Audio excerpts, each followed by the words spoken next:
नमस्कार दोस्तों, मैं आपका दोस्त सर्वेश और मेरे नए वीडियो में आपका स्वागत है। दोस्तों, आज का मेरा वीडियो का टॉपिक है प्रॉब्लम, समस्या। मुसीबतें हमारी ज़िंदगी की सच्चाई है। कोई इस बात को समझ लेता है तो कोई पूरी तरीके से ज़िंदगी भर इसका रोना रोता है। ज़िंदगी के हर मोड़ पर हमारा सामना मुसीबतों, प्रॉब्लम से होता है। इसके बिना ज़िंदगी की कल्पना नहीं की जा सकती है। अक्सर हमारे सामने मुसीबतें आती है तो हम उनके सामने पस्त हो जाते हैं। उस समय हमें कुछ समझ में नहीं आता कि क्या सही है और क्या गलत है। हर व्यक्ति का परिस्थितियों को देखने का अपना अलग अलग अंदाज होता है। कई बार हमारी ज़िंदगी में मुसीबतों का पहाड़ टूट पड़ता है। उस कठिन समय में कुछ लोग टूट जाते हैं और कुछ लोग अपने आप को संभाल लेते हैं। दोस्तों, मनोविज्ञान के अनुसार इंसान किसी भी प्रॉब्लम को दो तरीके से देखता है। पहला, प्रॉब्लम को फोकस करके, प्रॉब्लम फोकस पीपल्स, और सेकेंड, सॉल्यूशन पर फोकस करके, सॉल्यूशन फोकस पीपल्स।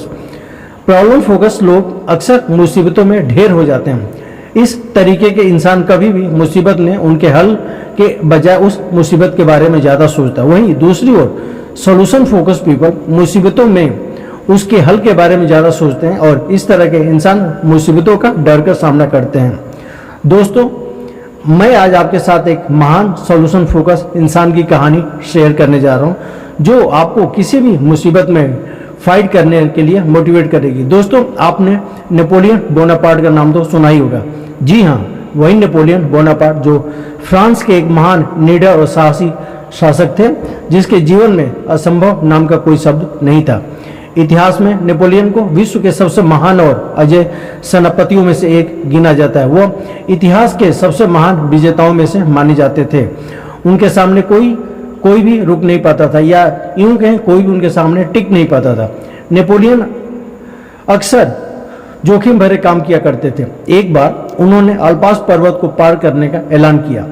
अपनी सेना के साथ चल पड़े। सामने एक बहुत बड़ा और एक गगनचुंबी पहाड़ खड़ा था, जिस पर चढ़ाई करना असंभव था। उनकी सेना में अचानक हलचल की स्थिति पैदा हो गई। फिर भी उन्होंने अपनी सेना को चढ़ाई का आदेश दिया। पास में ही एक बुजुर्ग औरत खड़ी थी। उसने जैसे वो सुना तो वो उनके पास जाकर के बोली, क्यों मरना चाहते हो? यहाँ जितने लोग भी आए वो मुंह के खाके गिरे और वो यहीं के रह गए। अगर अपनी ज़िंदगी से प्यार है तो वापस चले जाओ।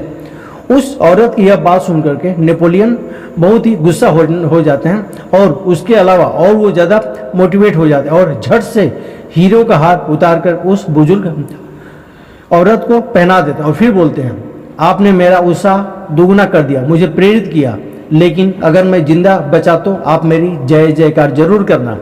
उस औरत ने नेपोलियन की बात सुनकर कहा, तुम पहले इंसान हो जो मेरी बात सुनकर के हताश और निराश नहीं हुए। जो करने या मरने और मुसीबतों का सामना करने का इरादा रखता है वो लोग कभी नहीं हारते हैं।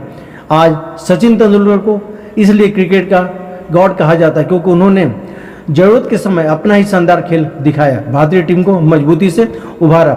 ऐसा ही नहीं है कि यह मुसीबतें हम जैसे लोगों के सामने नहीं आती हैं। भगवान राम के सामने भी मुसीबतें आई थी।